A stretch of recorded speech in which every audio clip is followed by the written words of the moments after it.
All right. Hey, friends. It's Celine Williams, real estate broker in Washington State, ready to help you buy, sell, and invest in real estate. Love Finance Friday, baby. Woohoo! Hey, I'm Jeff Yes, Milberger with NFM Lending. Been in 30 years in the mortgage business and love helping people buy homes to create the wealth. And it's just an amazing opportunity out there right now. So excited to talk about financing and some new options that we were talking about earlier, which are really cool.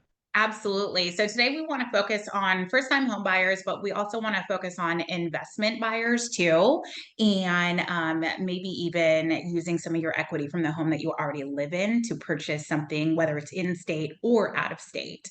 So, Jeff, let's talk about what are some options that people have for investing or alternative lending options. You know what? There is a lot of alternative lending options out there, starting to come out of the woodwork. And it's a lot around investors buying homes and, trying to help them buy more and more homes. And it's actually a super hot product that we're seeing a lot of interest in right now. It's called Debt Service Coverage Ratio, or DSCR. And basically, the reason that it's so popular is it has very little qualification requirements. I mean, it does require quite a bit down, 20% down. So it's not one of those crazy, back in 2008, crazy loans where you can't qualify and you got no equity. Like you have to have 20% equity. So the risk is really low to the lender from that standpoint. But for the investor, it allows them to qualify for the new loan to purchase in a new investment property. And the only major qualification is the rents from the new property need to cover the new mortgage payment. That's it.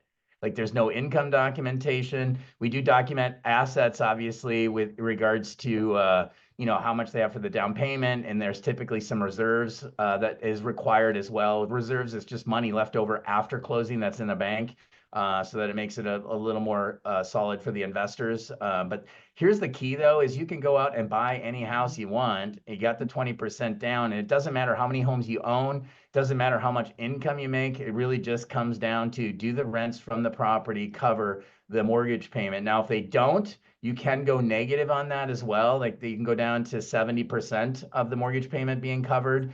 That might require more down payment, maybe 25% down, and it also affects the rate a little bit. But I can't believe how much activity is out there right now using the DSCR. And the big one the way we're using it in another way too, with a lot of investors right now, is they're using a DSCR loan to do a cash out refinance, pull equity out of the rentals they already have, and then using that equity to buy another rental property. And so it's been a crazy situation because it's a lot cheaper than hard money. So a lot of investors will buy a house, and need hard money to buy it because they don't qualify for conventional guidelines, or they don't qualify on income purposes and things like that. Well, hard money charges a bunch of points up front, and it's got a pretty high rate, and it's also got an exit clause where you got to get the heck out quickly. And sometimes they even have prepayment penalties. So this is a great alternative that's a lot less expensive. It's less down. Like hard money a lot of times is requiring like 35% down versus the 20% down with the DSCR program. I've seen people pull cash out to remodel some of the rental properties, get the value up, and then do cash outs on those and pull the money out and then go buy out multiple properties. Several multifamily properties have been used to purchase using this program. Multifamily, in a lot of cases, will be a little easier to qualify in some cases just because the cash flow is greater on those. So if you're an investor, I guess what I'm saying is there's a lot of great financing options that are better than hard money. And in some cases, if you get turned down by your lender saying that you don't qualify for another investment property, this DSCR program might be an awesome opportunity for you to expand that base right now. And for whatever reason, I don't know what it is, Celine, but the investors are coming out of the woodwork again.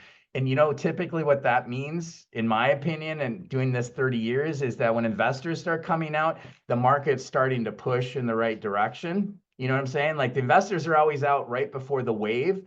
So I Right. feel like we're getting this, I mean, we're seeing a lot of buyers out here too, I mean, out of the blue. But when you start to see investors jumping into markets, then you know that the market must starting to be a little lucrative and starting on uptick, where investors are jumping in and trying to take advantage of it as well. No, I think that's spot on. I completely agree with all of that. And what if I wanted to, if I was an investor, if I wanted to take money out of the home that I have here and put it somewhere else, right? Because we know that the Seattle market, whatever in Washington State, it's a little expensive up here, right? So what if I wanted to take it to Florida, Tennessee, Vermont, Arizona, kind of where on average the home sale prices are a little bit lower? Is that possible to do with that loan?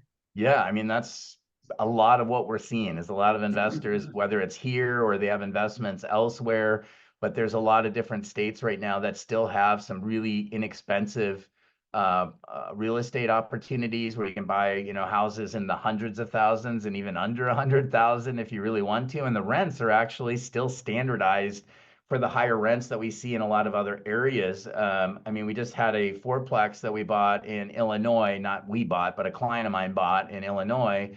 And the rents on it were going to be like $6,500 a month on it. And the payment on it was going to be like $2,800. I mean, it was a $300,000 fourplex. So I need Like to buy a house it in was Illinois like is what I cash hear. flow king. But Wow. what we did equity out of two of their rentals using DSCR, pulled that cash out, bought the property, and then they remodeled the property. Like they put new appliances, cleaned the paint, put new flooring in, got them all dialed in, and then got them all leased. And we're able to bump up the rents on all four units in that fourplex and just turned it into a cash cow.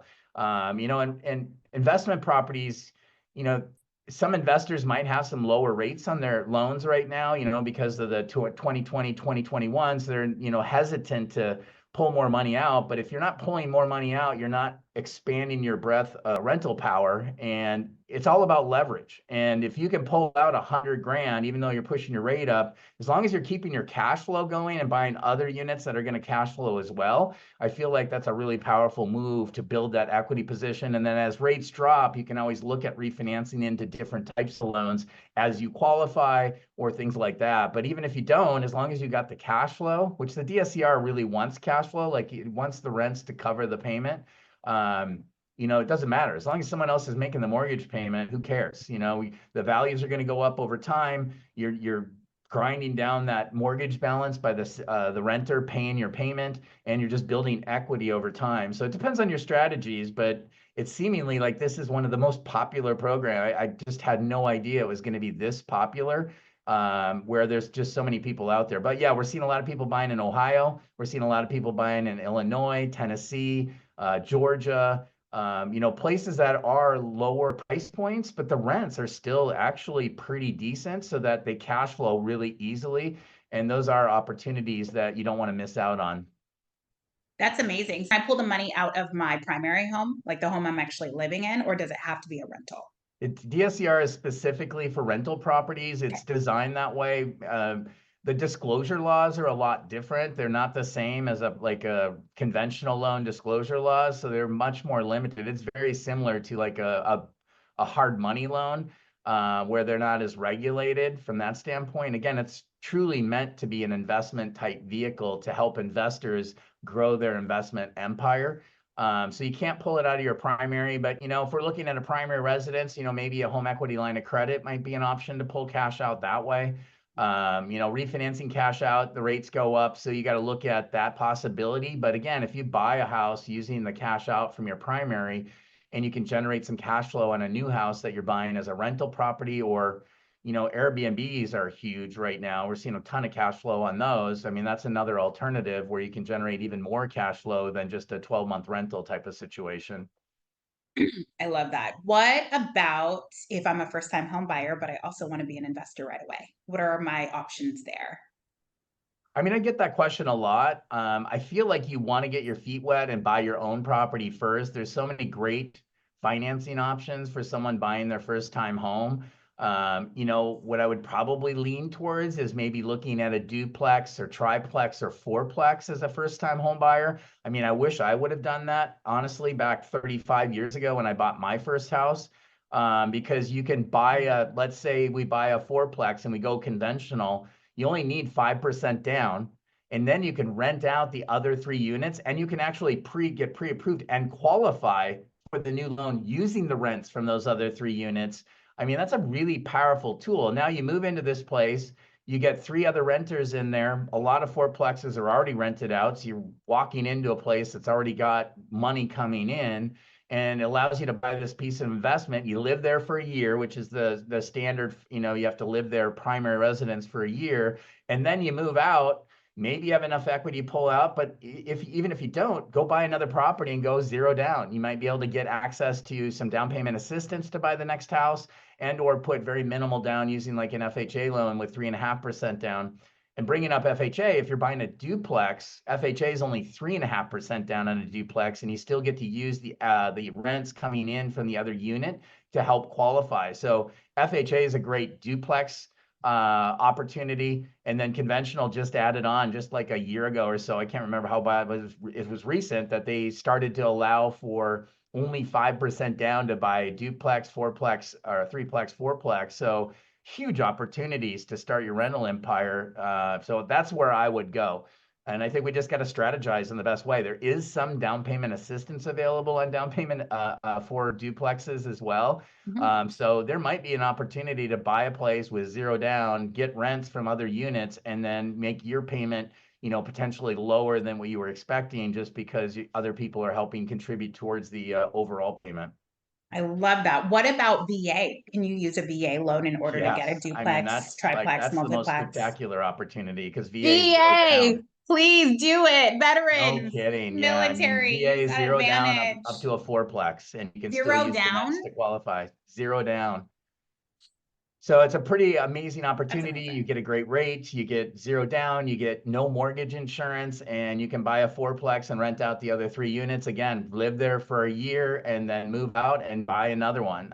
You know, there's just these huge opportunities right now. And again, I mean, kicking myself 35 years ago that I didn't do the same dang thing, but no one brought that up to me. And, you know, when I was getting counseled, which probably pushed me into this career in the same time, is like, why didn't somebody tell me this? They need, you know, someone should be educated enough to share this information with them. And so now I'm doing that with my clients and letting them know Yeah. about all these other opportunities that might exist that may or may not. I mean, some people don't want to be a landlord, but it's a Right. great way for someone that's a first-time buyer but wants to start rent, you know, get in investment properties. Just get a 4-unit place, live in one of the units. You're going to need a place to live, and rent out the other 3. What about like to your military buddies? If you're in the military, like they don't want to be in the barracks anymore, like just buy I the mean, house, or you guys can all go can you in on imagine? it Like, too. yeah, you're in Like, the military, buy a fourplex, and then rent the other yes, 3 units out to your other military guys in no your. brainer in my opinion. Gosh, I wish I thought of this. Instead, my husband was in the military too. Yeah. He bought a brand new car that he doesn't even own anymore. Can you imagine how much wealth? Like he probably spent $30,000 on that brand new Honda SI coupe. It was so spectacular. He totally wowed me with it. But like he could have been wealthy if he had just put that $30,000 in a fourplex, right? So it's like, Yeah. okay, that's okay. Can't go backwards, but we can do it right now. So if you are in that position, talk to us. Let's figure out what your options are because there are so many cool things that you can be doing to build wealth. And homes have just appreciated time and time, even in a downturn, right? 2008 affected for 2-3 years. Even just the last couple of years, I think I just recently read an article saying that last year was the worst housing market in the last 30 years. And it's just because interest rates have come up. Buyers are a little bit picky about the homes, and not even picky. It's just like, oh, they're not willing to pay for trash. Yeah. Like it has to be fixed up. If it's not move-in ready, if it has an old roof, it has tons of plumbing issues, appliance issues, they're not gonna go for it anymore. That's why if you are selling your home, I feel like selling it as is or not prepping, doing anything at all, it's really going to hurt you when you put your home on the market. And overpricing is really going to hurt you. And what I've noticed, at least in this area, I'm in Snohomish, King, and Skagit, your home is overpriced. People won't even come. Like they won't even come to see if they can talk you down. They just wait. And so we can have a listing on the market with nobody coming. So pricing your home is crucial right now. And what I do is I actually talk to you, my lender partner, right? And I say, hey, let's look at how much money this is going to cost the buyer. Let's look at VA, FHA, conventional. What is the mortgage payment going to be? Right. And sometimes I actually show it to the seller and I say, would you pay $5,000 a month for this home? Because right now you're paying $1,500. So put yourself in the eyes of the buyer. And of course, I want to benefit you, but if nobody comes, I can't help you. Right. If we have no buyers, I can't help you. Right. I'm helping you market your property as best as possible, get offers, and get that money so you can take it for your next home, whether it's your dream home, forever home, investment home, retirement, whatever. So chat with us, make sure your homes are in good shape before you put them on the market, because as is properties, they're just not getting scooped up the way they used to. Yep, that's what I've been seeing too. If the house is in great shape, it's probably moving and getting multiple offers. If the house is dilapidated at all, it's like people are sitting there for 19, 30, 45, 60, 120 days and just not moving, even with price drops. People just can't afford the payments and then also afford having to improve things. So definitely makes sense to get the house fixed up. Now, if you don't have the money to fix it up, but maybe you have some equity, again, that bridge loan that we offer that allows sellers to pull the equity out of their current house, go buy a new house, but then also once they close on the new house, they're able to pull out up to $35,000 for home improvements on the old house to get it fixed up and ready to list. And that way you can move out of the house that you're in right now, move into your new house, kind of move on with your life, so to speak, then fix up the old house, get it dialed in, staged properly, and then really get it on the market to get, hopefully multiple offers and probably end up getting a higher price and selling a lot faster as well. 100%. And if you work with me and the home is vacant, I will take care of getting it cleaned for you. I will take care of getting it staged, the photography, videography, mapping, all of that good stuff. So we can make sure that your home is exposed in the best light as it can be. And then our price will be very strategically made. So I'm super excited. I feel like the spring market has already started. Like, I am seeing more homes come out. I'm seeing more buyers come out. We've had multiple clients actually put in offers. We're about to get one of our clients' offers accepted today because of you being so awesome and my negotiation skills, you following up with the client, making sure that you're telling them that our client's strong. It's just making sure that you're working with the right team Yeah, when you're huge. buying a home. And look up their numbers, right? Look up their ratings. It's good thing to do. Just do your due diligence too, because we're here to empower you and also represent you in the best light ever. What else do you think is going on, or what else are you seeing in this market right now? Another thing that's come up that's becoming a little more popular as well is bank statement loans. Those are mostly for like self-employed. So if you're self-employed, you go to your bank, you go to a lender and they, you get declined for a loan because you don't show enough income on your tax returns. And that's the beauty of being self-employed. I try to write off everything I can, obviously. But when you start writing everything off, all of a sudden it shows on paper that you don't make a lot of money. And now you're trying to buy a house and you need a lot of money to buy a house. So it's like kind of that double-edged sword where you want to write off as much as you can, but you also don't, you want to qualify for a house. So the bank statement loan is a good alternative. It's 10% down, which is a little bit, steeper than the first time home buyer programs with like 3.5, 3 and 5. But if you can come up with 10% down, we can use your bank statements. We add up all the deposits, like the deposits going into your account, and then we use an expense factor, and then we can net out your income based on that. And we had a big win on that it was about 3 months ago. We had a guy that was a contractor, and he wanted to get pre-approved, got turned down by his bank, got sent to us. We started working on it. We couldn't do it on his tax returns either. But then we looked at bank statements on him, and he showed a ton of cash flow through his bank statements. So we were able to get him pre-approved for, drum roll, $1.6 million. And he ended up going into contract like a week later for 1.3. Nice. So it's one of those win situations where you think all's lost, you can't buy a house, and you kind of get frustrated or defeated. And this guy was able to turn around and buy the house of his dreams and move in, and he was super excited about it. So it was a win for them. And they got the house of their dreams. So it was a good opportunity. So again, for people that are self-employed out there, not all is lost. There are some good opportunities. You just got to work with the right lender. and the right realtor for that matter, to make sure you're getting all the options presented to you, because there are some great programs. They're getting more and more aggressive out there. They still require 10% down because, again, 2008 is still lingering out there. They want some skin in the game. Yeah. But when you're looking at someone's cash flow through their bank statements, that's a true indication of what it is. You take the Right. tax write-offs and all that stuff out of it.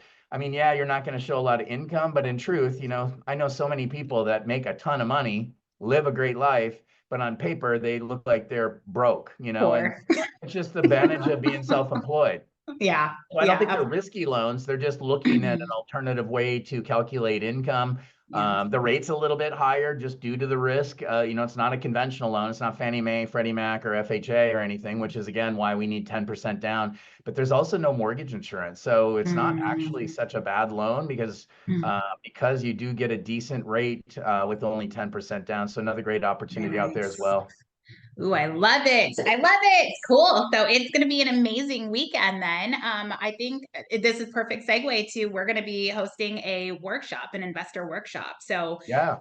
we're going to probably be reaching out, pumping things out. We don't have a date. We don't have a time. We don't have a place, but we're figuring it out.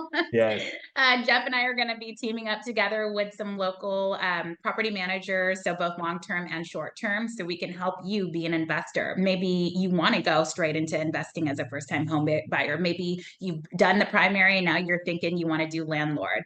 Let's talk about all your options. And then if you want to talk to us before the workshop, we're happy to do a one-on-one consultation with you anytime. So super excited. The market's getting hot. Get prepared. Even if it's a year out, talk to me and Jeff. Let's get you on a strategy. The person that we're putting an offer in, we're probably going to get accepted. We connected last June. It's never too early to have the conversation. In fact, it's better to be early so then we can make a plan for you. So when the perfect house comes along, we can take action right away. So any parting words?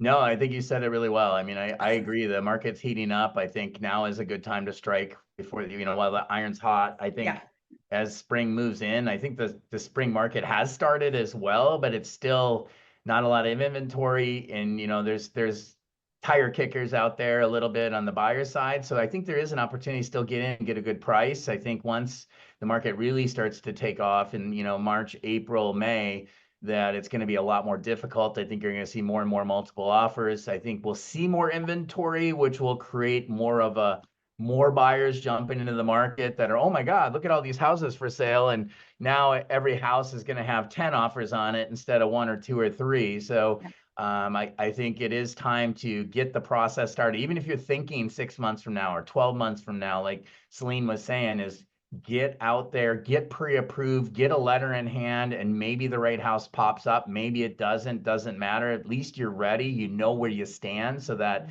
when the time comes and you're ready to jump in, that you can jump in immediately and, make an offer on a great place. And I think you're right. You need a great team in this market. You need to strategize. You need to have communication. And I'm excited. I think this is going to be the year that things take off, and it's going to continue to go for, I think we might be on a 3 to 5 year run, going down the road. So you want to get in now. Waiting is only going to cost you more. It really will. Get in what you can afford right now, right? Yeah. Right now. So awesome. Thanks so much, Jeff. Always appreciate chatting with you. And let's help some more people build wealth with real estate. Sounds great. Bye. Great day.